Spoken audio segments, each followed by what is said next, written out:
Yo, what's up YouTube? Ayun, magandang gabi po sa inyo dyan. Magandang umaga at tanghali at gabi kung saan man kayong sulok ng mundo. Yung mga kababayan natin sa ibang bansa. Ayun, shoutout po sa inyo. Sana sa mabuting kalagayan po kayo. Alright, ang video na to hatid natin kay Ders TV. Ubusin na natin ang video ni Ders. Ilagay ko lang po sa description ng kanyang channel. Paki-subscribe, paki-bisita na lang po mga ka-uncle natin dyan. Ayun. At pasingit na rin tayo sa ating channel. Kung kayo pala ay bago sa ating channel, iniimbitahan ko po kayong i-subscribe ang ating channel, paki-like, comment at paklik na rin sa ating notification bell para ma-update kayo sa ating mga bagong ina-upload. Ngayon guys, wala natin iba ng tubig ba? Silipin na natin ito, baka masilip pa ito ng iba. Po sa inyong lahat, magandang araw po, kamusta na po kayo? Andito na naman ako, ang inyong lingkod na legit Dowercads na tagahatid na mga legit na kaganapan tungkol sa TBJ. Kaya kung isa kayo sa hindi pa nakasubscribe sa ating channel, nako, i-click nyo na po ang subscribe at bell button dyan sa baba para pag may mga bago akong balita ay mano-notify po kayo agad-agad. At bago nga po natin simulan ng balitaan, ninais ko lamang po magpasalamat sa inyong lahat sa walang sawa po ninyong pagsuporta at pakikinig sa aking mga daily update. So eto na, at simulan na po natin ang balitaan na tunahin nating pag-usapan ang tungkol sa ads count ng EAT kanina na kung saan ay panalo na naman po sa dami ng ads ang EAT na pumasok kanina. Ang dami pong ads. So shoutout pala sa masipag nating tagahatid ng ads count na si Edison. Salamat sa iyo araw-araw. May source ka pa dyan. So narito na yung mga ads count sa EAT kanina.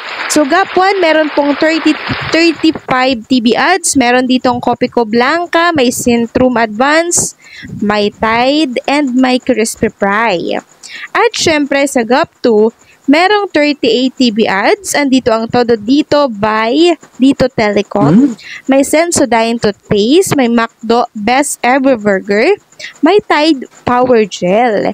And syempre sa Gap 3, meron tayong 39 TV ads. Andyan ang Coffee Mate, andyan ang Centrum Silver Advance, andyan ulit ang Tide White and Bright, andyan ang McDo Best Ever Burger.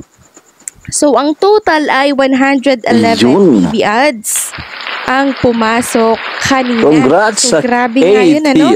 Siksik, liglig at nag-uumapo na naman ang ads count ng EAT kanina. Total of 111 TV ads. So, congratulations sa EAT family at sa TBJ. Sabi nga ni Ellen, Leven lang. Dahil unti-unti nang nakakabawi ang mga legit Dowercads sa pagkakalugmok nito. Bunsod ng naging sagot or bunsod ng naging sigalot sa pagitan po ng TBJ ng mga nagdaang buwan. Samantalang pag-usapan naman natin itong post ni Bes na kung saan ay may palihim na ibubunyag daw. Halatang nangiintriga lang talaga itong si Bes para mapag-usapan siya. Kaso, ang napapala niya lang sa mga followers niya ay hates, comment, at hate reaction. Biruin nyo yun. Dating 8.4 na followers, abay, naging 8.8 na po agad-agad. Tingin ko talaga nagpapahype lang siya para dumami yung followers niya sa Facebook. Kaya wag nating kagatin yung mga pakulo niya, bagkus ay basagin natin para sa awareness ng marami. Samantalang pag-usapan naman natin ng tungkol naman sa isang host ng EAT na kung saan ay gustong sipain at papalitan ng ibang host mula sa kalabang show. Walang iba kundi po si Vice Ganda ang gustong ipapalit dito kay Paulo Ballesteros sa Drag Race. Sigaw yan ng mga bashers na maaring mga panatiko po ng It's Showtime. So ayon nga po dito sa isang article, basahin po natin. So ang headline po nito, hanash ng mga basher, Vice dapat raw palitan si Paulo sa Drag Race Philippines. So ito po ay posted September 21 which is today. Sabi dito, para hindi na bet ng ibang viewers ng Drag Race Philippines si Paulo Ballesteros as host for next season. Hanash nila, nawawala na raw ang sustansya nito bilang host lalo na sa pagbibigay ng constructive criticism and feedback sa drag queens. Napansin ng mga funny na parang walang naitutulong ang mga comment ni Paulo sa contestants. Sigaw nga ng avid viewers ng show, palitan na raw si Vice Ganda ni Vice Ganda si Paulo. Imagine, may Vice Ganda taking over as host for the next season. The looks, The outfit would clock out other Drag Race franchise hosts. Hindi pwede si Vice. Ano ba kayo? Green joke na naman yan. Madami na namang ibibitawan na salita niyan. Ayan, tuloy na natin. She would definitely mother, say ng bashers ni Paolo. Sa recent episode ng reality show, marami ang nagsasabi na nilamon ng guest judge na si Pangina Hill si Paolo sa sarili nitong show. Atay. Mas bongga raw kasi ang mga talak at advice nito sa mga contestant. Pangina is giving the critics that the queens Ayan, ads. Wait. Sabur. need to hear. Talak ng avid fans ng series. Si Pangina Hill sa isang drag queen ng Thailand na sumali rin sa RuPaul Drag Race UK versus the World last year na kinikilalang one of the most popular drag performers in Asia. Bukod sa kulang sa energy sa hosting at corny jokes, hindi na rin daw bet ng viewers ang pananamit ng host. Kapansin-pansin na hindi ito kasing bongga tulad ng first season. So yun ang kritiko as host ay dapat palaging si Paolo ang laging pinaka-outrageous and fabulous look every episode at hindi raw dapat papakabog sa drag queens. Pero marami na yan ang nagtatanggol sa performance ng Dabarkads host sa Drag Race Philippines. I seen few of the first season of RuPaul's Drag Race. I'm in season 6 now and I observed na hindi matalak si Ru during critic. I think they allowed the other guest judge to talk and say more even sa season 1 ng Drag Race PH. Sweet lang si Mama Pao during critic at hindi talaga nananapaw ng guest judge si Mama Pao ever since. Ang ilan sa mga sinasabi ng mga nagtatanggol kay Paolo. Oh well, kanya-kanya talagang observation ang viewers, iba-iba rin kasi ang taste ng tao. So alam nyo naman po ang bashers, sa hanap at hanap talaga ng butas yan para makaganti sa EP. Ang tanong, magugustuhan naman kaya ng buong bansa ang gustong maipalit dito kay Paulo Ballesteros, which is si Vice ganda dyan po sa Drag Race Inggit lang yan. Philippines. Gayong mainit pa nga po ang issue na ginawa po ni na Vice at Ayon. Ang bashers kasi kahit anong please mo dyan, hindi kanyan magugustuhan.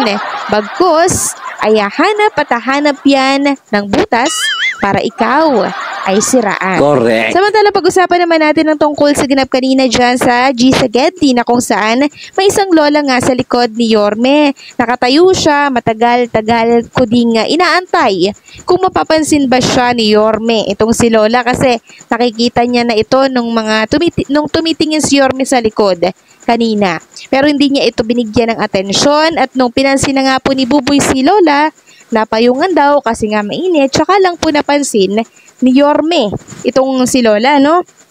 Tsaka po pinaupo. Akala ko hindi nila pagtutuunan ng pansin sa lola na 96 years old na.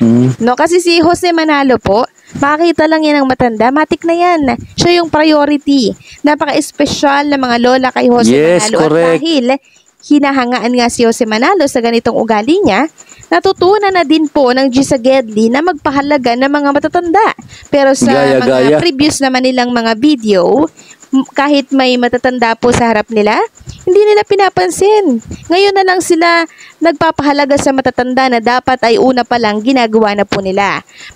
Nabigyan din si Lola ng papremyo dyan sa G Sagetti kanina at may 15K ata no, na naibigay dyan kay Lola at naiyak nga sa tuwa itong si Lola. No? At nang tanungin nga po si Lola nitong si Yorme kung anong masasabi sa Itbulaga, ang sagot po ni Lola, simula't simula daw ay Itbulaga na siya. Na isang malaking sampal na katotohanan kina Yorme kasi yung sinasabi ni Lola na simula't simula si Tito Vic at Joey yun. Dahil sila naman talaga ang bumuo niyan. Ang tape Bulaga or ang tape, 1981 lang po yan dumating. Ang Itbulaga, 1979 pa po yan. Kaya simula't simula, maka-TBJ na si Lola. So narito po yung video, panoorin po ninyo. Ako ang Itbulaga, simula Itbulaga na ako. So, napanood po natin, napakalinaw po ng sinabi ni Lola na simula siya daw ay Itbulaga na. Which means, Tito Vic at Joey ang tinutukoy niya po dito. So, ano po ang masasabi ninyo sa update na ito? Huwag kalimutang mag-comment at mag-subscribe. Ayun, isa na namang panibagong reaction video ang atin natapos. Ayun. Ano na? Katagpo na naman sila ng solid. Solido, pulido. Ayun. At kung kayo pala ay bago sa ating channel, inimbitahan ko po kayo na mag-subscribe sa ating channel, pa-click, pa-comment, at sali na rin sa ating notification bell para ma-update kayo sa ating mga bagong ina-upload. Ayun guys, sana may nakuha kayong chismis. Ayun, hatid natin kay Ders TV guys. Subscribe po natin siya. Ayun, hanggang dito na lang po. At tayo na ay magpapaalam na po. God bless po sa inyo. Keep safe lagi. Babush.